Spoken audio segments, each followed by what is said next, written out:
अध्यक्ष महोदय, भारत हमेशा से पाकिस्तान सहित अपने पड़ोसी देशों से मित्रता और सौहार्द सहयोगपूर्ण संबंध का सदैव इच्छुक रहा है। इसके लिए भारत की सभी सरकारों ने ईमानदारी से प्रयास भी किए हैं। वह चाहे आदरणीय लाल बहादुर शास्त्री जी हों, या अटल बिहारी वाजपेयी जी हों, या हमारे स्वर्गीय मनमोहन सिंह जी हों, या प्रधानमंत्री श्री नरेंद्र मोदी जी, सभी ने हमेशा चाहा है कि इस इलाके में शांति और समृद्धि बनी रहे। सभी ने यह चाहा। अध्यक्ष महोदय, यह बात हमारी सिविलाइजेशनल वैल्यूज के साथ मेल खाती है, इसलिए ऐसा हुआ। अध्यक्ष महोदय, पूरा विश्व जानता है कि पूर्व प्रधानमंत्री श्री अटल बिहारी वाजपेयी जी ने शांति का संदेश लेकर 1999 में लाहौर बस यात्रा की थी। वह सिर्फ एक यात्रा नहीं थी, वह यात्रा भारत की संस्कृति और शांति की प्रतीक थी। यह हमारे भारत की प्रकृति थी। लाहौर पहुंचकर श्री अटल बिहारी वाजपेयी जी ने मीनारे पाकिस्तान पर विजिटर्स रूप में जो लिखा था, जिसका जिक्र लोग आज भी करते हैं, और उन्होंने लिखा था, उसकी मैं चर्चा करता हूं। उन्होंने लिखा था कि मीनारे पाकिस्तान से मैं पाकिस्तान की जनता को यह विश्वास दिलाना चाहता हूं कि भारत अस्थायी शांति और मित्रता का आकांक्षी है। मैंने पहले भी कहा है और फिर भी कहता हूं, एक स्थिर और समृद्ध पाकिस्तान भारत के हित में है, इसमें कोई संदेह नहीं होना चाहिए। अध्यक्ष महोदय, यह हमारी सोच थी, यह हमारी शांति की पहल थी। यह पहल हमारी हजारों साल पुरानी सांस्कृतिक चेतना, हमारी नैतिक शक्ति और हमारी सभ्यता के उन मूल्यों से निकली थी जो शांति को शक्ति मानती है। अध्यक्ष महोदय, लेकिन हमारे शांति के प्रयास को हमारी नाइविटी, उदारता या सरलता समझ लिया गया। जब हम शांति के लिए कदम बढ़ा रहे थे, उसी वक्त पाकिस्तान कारगिल में घुसपैठ की साजिश रच रहा था। हम दोस्ती के राह पर थे तो वो षड्यंत्र की राह पर थे। जब हम मामला खुलकर सामने आया तो हमारे वीर सैनिकों ने इस घुसपैठ के खिलाफ कार्रवाई करना प्रारंभ किया, और जब भारत की जीत सामने दिखाई दे रही थी तो पाकिस्तान ने परमाणु युद्ध की धमकी दे डाली। अध्यक्ष महोदय, तब हमारे तत्कालीन प्रधानमंत्री आदरणीय अटल बिहारी वाजपेयी जी ने कहा था, पाक सेना के परमाणु हमले से भारत का तो कुछ नहीं बिगड़ेगा, लेकिन पाकिस्तान दूसरे दिन का सूरज नहीं देख पाएगा।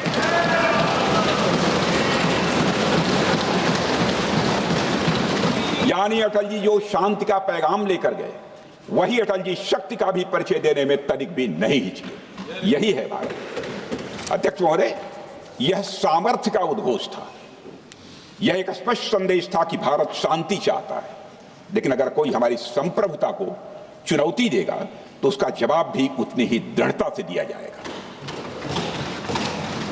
अध्यक्ष महोदय, 2015 में जब हमारे प्रधानमंत्री मोदी जी ने लाहौर जाकर नवाज शरीफ से मुलाकात की तो भारत ने फिर से दोस्ती का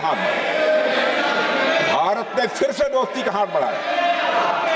अध्यक्ष महोदय, हम वाकई में शांति की राह पर चलना चाहते थे, क्योंकि हमारी मूल प्रकृति बुद्ध की है, युद्ध की नहीं है। हमारी सरकार ने भी पाकिस्तान के साथ शांति स्थापित करने के अनेक प्रयत्न किए हैं, लेकिन बाद में हमने 2016 में सर्जिकल स्ट्राइक से, 2019 में बालाकोट में एयर स्ट्राइक से और 2025 के ऑपरेशन सिंदूर से हमने शांति स्थापित करने का दूसरा रास्ता अपनाया है। अध्यक्ष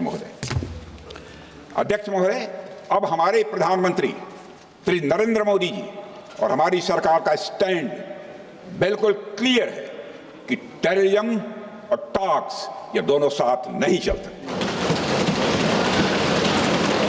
क्योंकि सभ्य मुल्कों के बीच बातचीत होती है। अध्यक्ष महोदय, लोकतांत्रिक देशों में बातचीत होती है, पर एक ऐसा देश जिसके वजूद में लोकतंत्र का एक कतरा भी न हो और सिर्फ रिलीजियस फैनेटिसिज्म, टेररिज्म और हेट्रेड अगेंस्ट इंडिया हो, उसके साथ संवाद किसी भी सूरत में नहीं किया जा सकता। क्योंकि टेररिज्म की भाषा जो अध्यक्ष महोदय होती है, वह खून, डर और नफरत है, संवाद नहीं। गोलियों की आवाज में संवाद की आवाज दब जाती है। जहां खून बहता है वहां बातचीत की गुंजाइश, अध्यक्ष महोदय, नहीं बचती। अध्यक्ष महोदय, पाकिस्तान की वर्तमान स्थिति अब जग जाहिर है।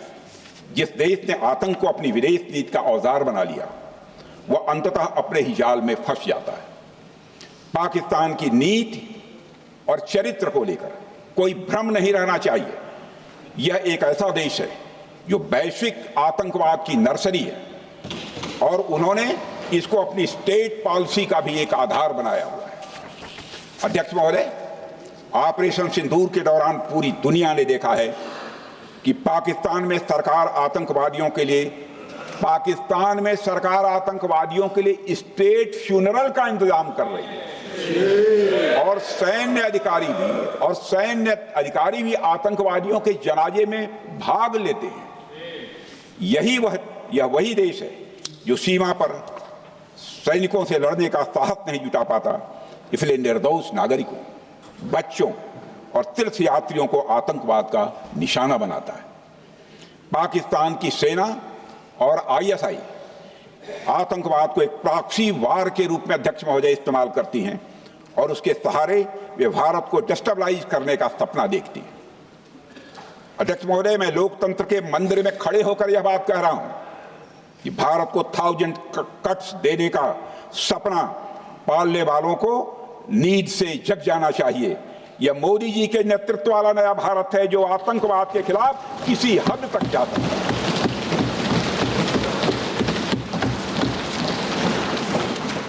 अध्यक्ष महोदय, आप भारत का इतिहास जानते हैं।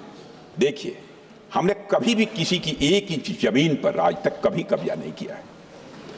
हम यह भी जानते हैं कि युद्ध अपनी बराबरी वालों से करना चाहिए। ऐसा गोस्वामी तुलसीदास जी ने लिखा है और गोस्वामी तुलसीदास जी कहते हैं कि नीति ऐसी ही होनी चाहिए। प्रीति और बैर बराबरी वाले से ही करनी चाहिए। शेर यदि मेढकों को मारे तो उसका बहुत अच्छा संदेश नहीं आता है अध्यक्ष महोदय। और अध्यक्ष महोदय, हमारे देश की सेना शेर है।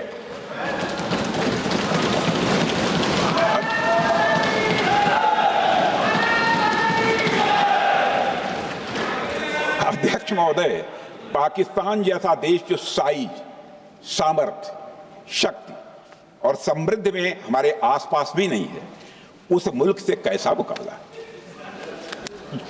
जो मुल्क अपने अस्तित्व के लिए दूसरों पर आश्रित हो, उसके मुकाबले का मतलब है अपना स्तर कम करना। हमारी नीति है आतंकवाद के खिलाफ प्रभावी कार्रवाई करना। हमारा पाकिस्तान विरोध उनकी आतंकवाद की नीति के कारण है, इसलिए पाकिस्तान का हमारा विरोध है। अध्यक्ष महोदय, हम अगर शांति की आशा के लिए हाथ बढ़ाना जानते हैं तो अशांति फैलाने वाले हाथों को उखाड़ना भी जानते हैं। अध्यक्ष महोदय, अगर शांति के प्रयास करना हम जानते हैं तो दुष्टों को जो भाषा समझ में आए उसी भाषा में समझाना भी जानते हैं। सठे साक्ष्यम समाचरित, अर्थात दुष्ट के साथ दुष्टता का ही व्यवहार करना पड़ता है कभी कभी। अध्यक्ष महोदय, हमने भगवान कृष्ण से सीखा है कि शिशुपाल की 100 गलतियां माफ की जा सकती हैं, पर अंत में धर्म की रक्षा के लिए सुदर्शन चक्र उठाना ही पड़ता है।